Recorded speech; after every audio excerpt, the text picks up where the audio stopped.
Naghain na ng courtesy resignation si Independent Commission for Infrastructure o ICI Commissioner Rosana Fajardo nitong Biyernes, December 26. Sa kanyang liham, sinabi ni Fajardo na epektibo sa December 31, 2025 ang kanyang pagbibitiw.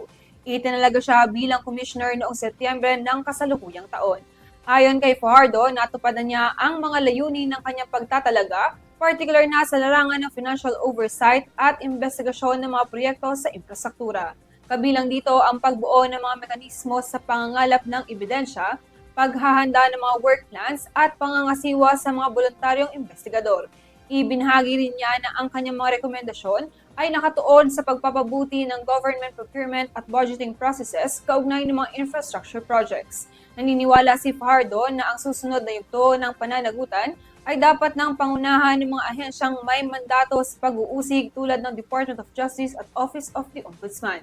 Ayon sa ICI, ang pagbibitiw ni Fajardo ay dumarating sa natural na yugto ng trabaho ng komisyon na may malinaw at time-bound na mandato. Sa ngayon, nakapaghain na ang ICI ng 8 referrals at kaso sa Office of the Ombudsman bukod sa mga joint referrals kasama ang Department of Public Works and Highways.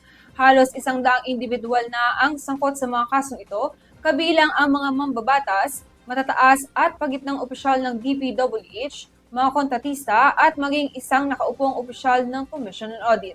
3 sa mga kasong ito ang naisampa na sa korte at nagresulta sa pagkaaresto ng 16 na individual, kabilang na riyan ang kontratistang si Sara Diskaya, kaugnay ng mga kasong hindi maaaring piyansahan. Good morning.